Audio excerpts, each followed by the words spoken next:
Bonjour à tous, j'ai le plaisir aujourd'hui de recevoir Tiefin Sissoko, enseignant chercheur et président de l'APUMAF. Il est venu aujourd'hui donc nous parler de cette structure-là, l'APUMAF. Bonjour Tiefin. Bonjour. Comment vas-tu?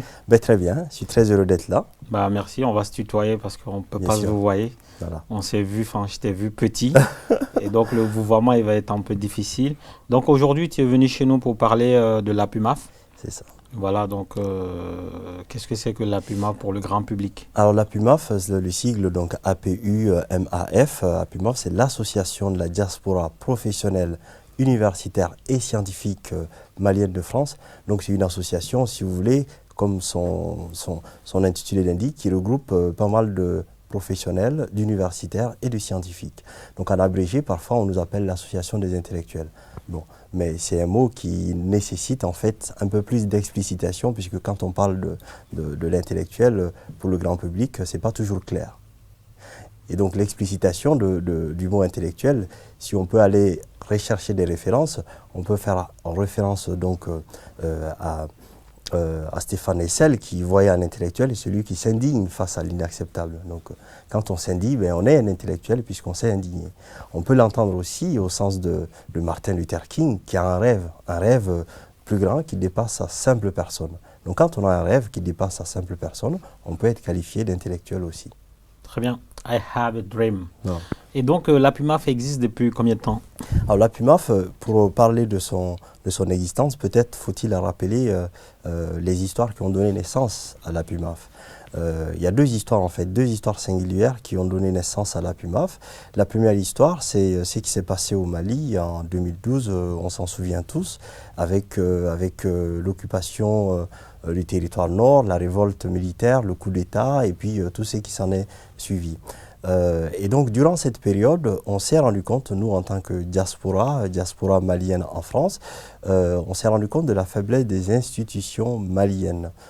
Et donc ça a créé un sursaut, une prise de conscience de notre part. Et donc avec quelques jeunes, je crois beaucoup sont dans cette salle, nous avons fait des conférences, parfois beaucoup de conférences qui sont pilotées par des institutionnels françaises et finalement peu étaient organisées par la diaspora malienne en France. Et puis surtout quand on regardait la télévision, étaient invités sur le plateau Amadou et Mariam, Salif Keita, je n'ai rien contre eux, ce sont des très grands artistes, mais pour parler de la question malienne, je crois qu'il était pertinent de retrouver d'autres acteurs qui sont à même de bien comprendre notre situation et puis de les expliciter pour le grand public, y compris pour le public français, puisqu'on ne s'adresse pas seulement à un public malien. Donc du coup, en regardant cela, au travers de ces différentes conférences, il y a quelques jeunes qui se sont retrouvés. Et quand ils sont retrouvés, ils ont beaucoup réfléchi sur la façon par laquelle ils vont pouvoir intervenir et venir en aide au Mali. C'est à partir de là qu'est née l'idée d'un premier colloque qui allait donner naissance plus tard à APUMAF. On a organisé ce colloque avec beaucoup de jeunes, Awadem, Elijah Debla, qui s'appelait Yaya Malé, Baba Dem, Mariam Sissoko et d'autres personnes. On s'est beaucoup retrouvés, parfois dans le métro, on s'est retrouvés là où on pouvait, en fait, pour réfléchir à l'organisation de ce premier colloque qui s'est tenu en 2013. Donc de 2012, on a fait un premier colloque en 2013 à l'UNESCO, au sein de la maison de l'UNESCO, donc tu t'en souviens très très bien. Donc ça c'est la première histoire singulière, puisqu'en organisant ce colloque, on s'est rendu compte que les chercheurs, les jeunes universitaires et les professionnels qui sont intéressés par le Mali ou qui en tout cas ont un regard sur le Mali, étaient un peu partout éparpillés et qu'il fallait les rassembler pour regrouper cette force et l'orienter vers le Mali. Donc ça c'est la première histoire. Et puis il y a une deuxième histoire aussi qui est à l'origine de l'association APUMAF, ce sont les consultants Tocten. Donc Tocten c'est un dispositif qui est financé à l'origine par la Banque mondiale et qui a été pris récemment en charge par le gouvernement malien, qui permet à des expatriés nationaux de revenir dans leur pays, donc dans leur pays d'origine, pour exécuter une courte mission. Donc les experts Tocten, ça peut être toi, ça peut être d'autres personnes qui ont des fonctions importantes. J'en ai bénéficié d'ailleurs de ces enseignements étant au Mali. Bon, mais c'est parfait. Donc il y a beaucoup de gens, quand on parle du Tocten, ça leur parle tout de suite. Alors ces consultants français qui partaient, enfin d'origine malienne, qui partaient pour réaliser des missions à Bamako et ailleurs, dans d'autres régions aussi, se sont rendus compte qu'ils ne participaient pas suffisamment à la définition des besoins qui occasionnent leur mission. Donc parfois, ils se disent que les missions et les besoins ne sont pas toujours en adéquation. Et à partir de là, quand on a entendu ce discours, on s'est dit qu'on pouvait regrouper ces deux histoires. Donc l'histoire, les chercheurs et les universitaires ou professionnels du colloque, et puis les missionnaires toctènes, les regrouper pour créer une seule entité, une seule organisation qui est devenue l'association de la diaspora professionnelle universitaire des Maliens de France. Donc nous existons officiellement, ça a pris quand même 2 ans pour mettre en place tout ça, nous existons officiellement depuis 2014. Avec un premier bureau qui a été mis en place. Le premier président, c'était Oumar Keïta, qui a pris la direction pendant quelques mois seulement, puisque après l'élection, il y a eu sa nomination au sein de la délégation permanente du Mali auprès de l'UNESCO. Donc finalement, il n'est pas resté très très longtemps, mais l'initiative a été portée par d'autres acteurs qui ont continué cette action. Très bien. Voilà, aujourd'hui, tu es le président de la PUMAF.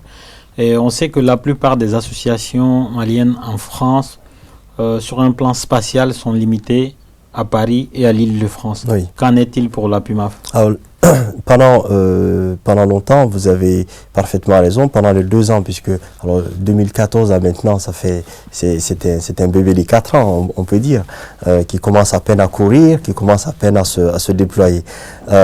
Nous avons, pendant les 2 premières années, été seulement cantonnés à l'Île-de-France, mais avec des relais un peu partout dans le monde, avec des personnes qui nous suivent. Les missionnaires toctènes, par exemple, ils ne sont pas tous en Île-de-France.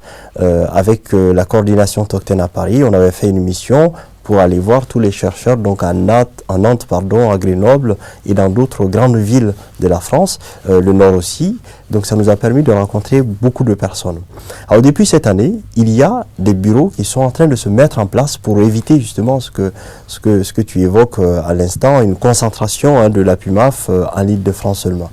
Eh bien, il y a un bureau qui a été créé, un premier bureau qui a été créé à Lille, qui comprend plus de 7 personnes dans ce bureau. Donc, on l'a appelé APUMAF Nord, puisque à un moment donné, je crois qu'il faut se déployer sur le territoire français. Et puis, d'autres initiatives sont à venir aussi dans cette perspective pour créer d'autres coordinations, d'autres bureaux ou d'autres représentations sur les autres territoires de la France. On peut penser le sud, l'est et l'ouest. Quelle est la vocation de la PUMAF? Alors la vocation de la PUMAF, on peut le dire schématiquement, c'est contribuer à la production de savoir pour le Mali, sur le Mali, et utile pour les hommes politiques et d'autres personnes. La vocation, c'est cela, c'est de travailler sur les grandes questions liées à la jeunesse, puisque c'est notre champ de prédilection, et on sait, et on le dit dans tous les discours, que c'est l'avenir de la nation, que la population jeune représente un pourcentage très élevé de la population. Quand on regarde les moins de 15 ans, c'est plus de 110% de la population quand on regarde les statistiques disponibles là-dessus. Bon, donc on voit aussi que c'est une population qui cumule pas mal de difficultés. Donc difficultés liées à l'orientation, difficultés liées à l'accès à l'éducation, pas seulement à l'université, mais l'éducation au sens large du terme, et difficultés importantes pour accéder à des emplois pour les diplômés universitaires. Quand on regarde les statistiques aussi là-dessus, on peut voir que 9 diplômés sur 10 sont à la recherche d'un premier emploi 1 an après l'obtention du diplôme. Donc c'est un statistique, en tout cas un chiffre qui dépasse de loin les perspectives qu'on peut voir dans d'autres pays. Donc la vocation, c'est vraiment comment on va se préoccuper de cette question de la jeunesse à travers des réflexions qui sont menées par les universitaires et pas seulement, à travers des démarches aussi d'accompagnement qu'on est en train de réfléchir. Il n'y a pas eu d'action concrète encore dans la professionnalisation, mais on y travaille, et à travers la production donc d'articles, d'ouvrages que nous avons coordonnés. Est-ce que la PUMAF a fait ou prévoit de faire des recommandations aux différents politiques? Parce qu'on va dire on est un peu plus chanceux ici en France et particulièrement à Paris de voir défiler toute l'intelligentsia malienne ici, tous les décideurs maliens. Et est-ce que la PUMAF a fait ou prévoit de faire des recommandations sur l'éducation nationale du Mali à ses responsables politiques? Très bien. Les recommandations, on en fait par différents moyens. On en fait déjà, et puis c'est prévu qu'on continue dans cette perspective. Les rencontres thématiques que nous organisons, qui est une activité phare que nous organisons, qui sont des rencontres médiatisées aussi, nous permettent de traiter des sujets en fait de préoccupation de nos concitoyens, et puis par la suite d'écrire des articles qui sont diffusés. Donc à travers ces articles, on fait des commentaires, on fait des propositions. Deuxième moyen, c'est les ouvrages qui sont réalisés, les 2 derniers livres, donc La jeunesse malienne entre autonomie, mobilisation et exclusion, et le dernier, Penser l'État, penser la jeunesse, quelle gouvernance des politiques dans les États d'Afrique francophone. Quand vous regardez quand vous regardez le contenu du livre, il y a des propositions, des pistes, des orientations en matière d'enseignement supérieur, en matière de politique d'accès à l'emploi, en matière aussi de quête pour une meilleure autonomisation de la jeunesse. Donc ça, c'est la deuxième action. Est-ce que tu as, sans te couper, est-ce que tu as le sentiment que ces recommandations sont étudiées, voire appliquées? Ça, c'est une question qui est très importante. Nous, notre rôle, c'est de participer à la production de cette connaissance et d'inciter les pouvoirs politiques à s'en approprier pour justement mettre en place des actions. Pour l'instant, je pense que c'est encore timide.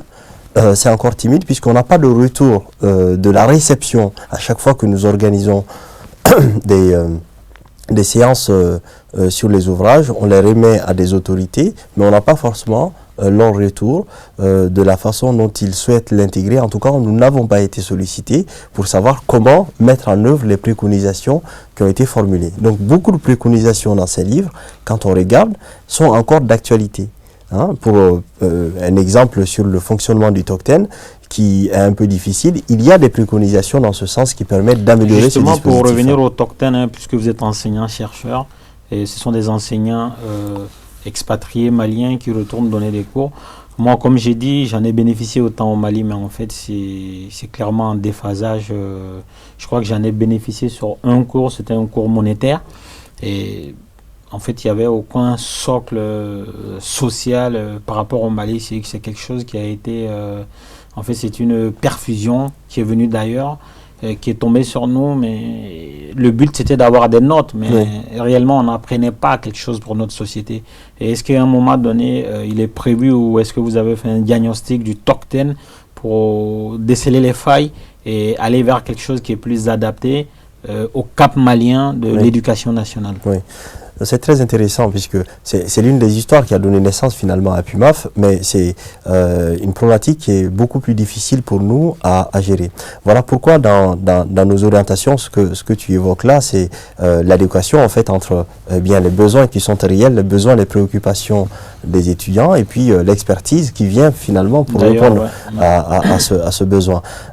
C'est un problème qui demeure encore d'actualité ici et au Mali, surtout dans nos contextes, qui ne sont pas encore résolus, puisque on s'est rendu compte avec nos activités qu'il est beaucoup plus difficile de travailler avec une coordination TOCTEN à Bamako.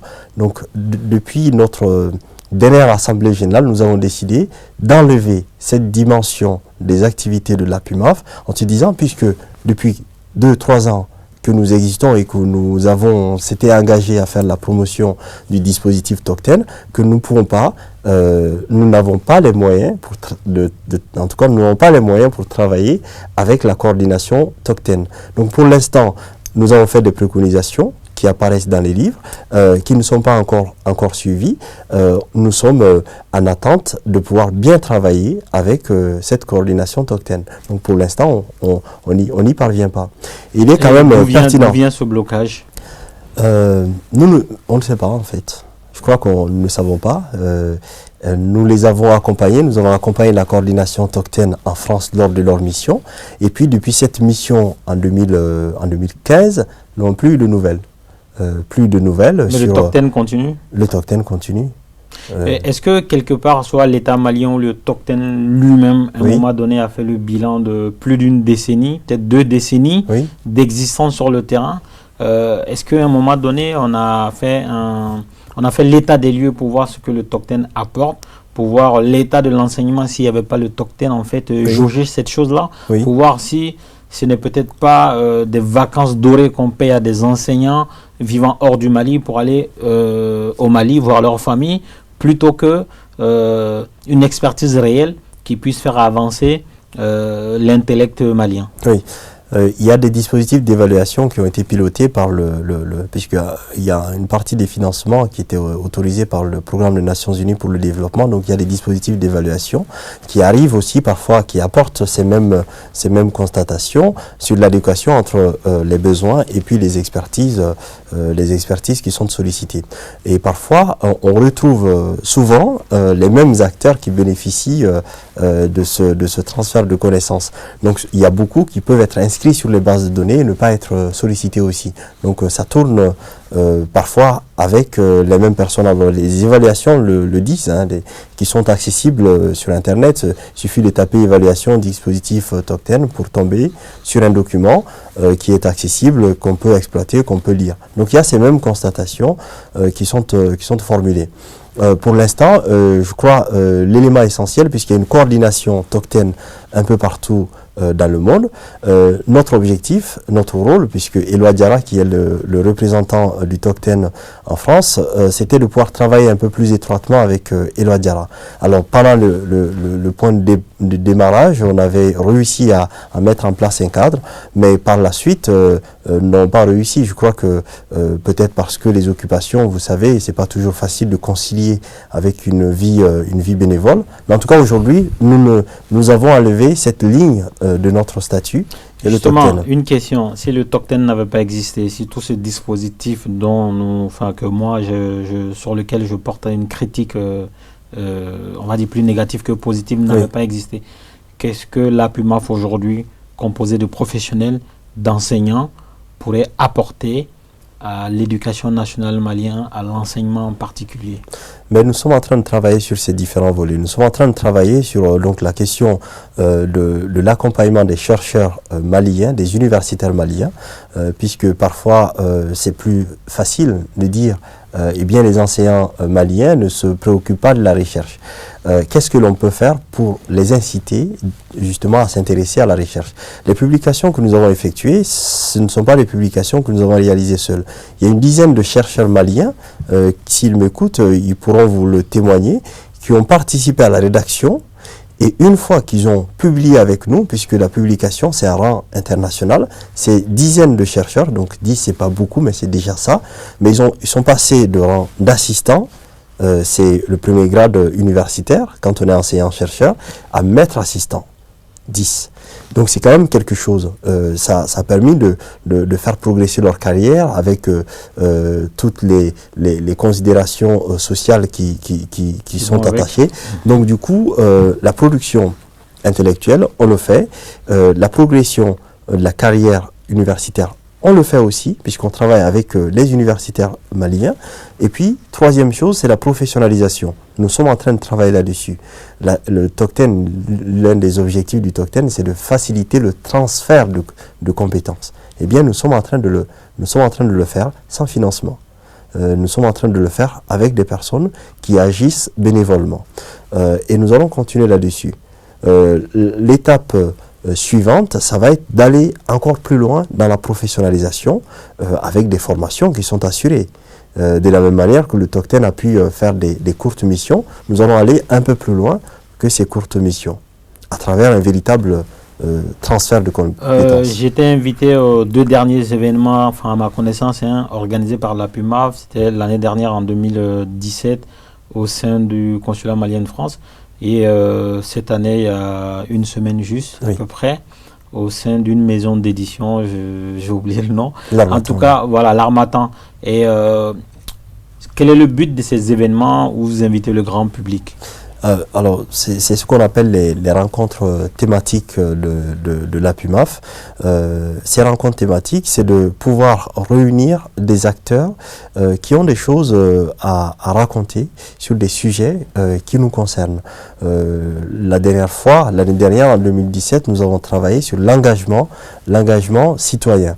Et donc, en travaillant sur l'engagement citoyen, on s'est rendu compte de l'effort important mené par ces jeunes entrepreneurs, par ces créateurs d'entreprises, et ça nous a permis en tout cas de repérer les difficultés qu'ils peuvent avoir. Et en fonction de ces constats, donc il y a eu la journée sur l'engagement de la diaspora.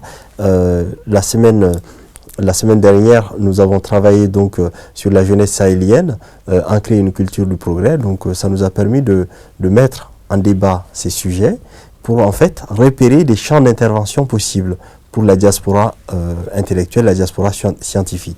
Et donc du coup, l'objectif de ces rencontres thématiques, voilà, c'est d'identifier des problématiques, puisque nous-mêmes, nous pouvons être au cœur des dispositifs sans forcément savoir véritablement quels sont les sujets de préoccupation. Vous avez aussi mis le pied dans l'étrier politique, dans la mesure où vous prévoyez d'inviter les grands cadres de la politique malienne ici en France.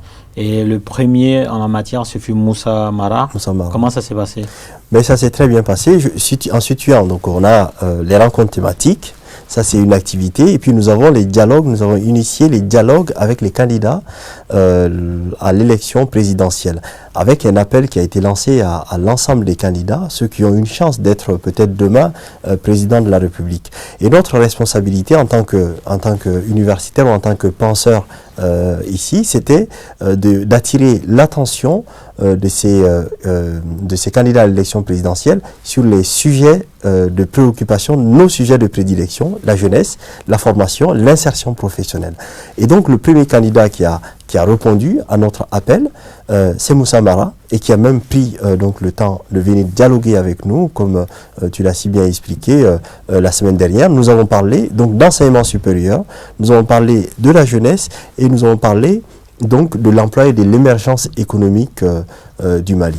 Sur ces trois questions, nous ne sommes pas seulement les seuls à poser des questions. Nous avons lancé aussi un sondage en ligne qui a permis au monde universitaire, au monde professionnel de pouvoir indiquer les sources de préoccupation. Ces sources de préoccupation ont été présentées à Moussa Mara lors du dialogue avec lui, et il a pu réagir, il a pu surtout donner son point de vue et ses projets de société face à ces différentes questions. Vous êtes enseignant, vous avez un stylo rouge? Un stylo, oui. Pour noter. Est-ce que vous avez noté M. Mara ce jour-là? Est-ce que je l'ai noté? Pas que toi. Est-ce que la PUMAF a noté M. Mara? Alors, du coup, eh bien, on ne peut pas noter un candidat à l'élection présidentielle. On peut simplement, le but, c'est ça, les dialogues, c'est de noter ces propositions, de peser ces propositions aussi au regard de nos sources de préoccupation. Donc, il a avancé des choses. Et puis surtout, donc il a avancé des choses. Il avait des idées par rapport à l'enseignement supérieur. Et puis surtout, il a fait le déplacement. Il a fait le pari de venir se confronter donc à la diaspora scientifique, puisque dans la salle, il y avait beaucoup de personnes.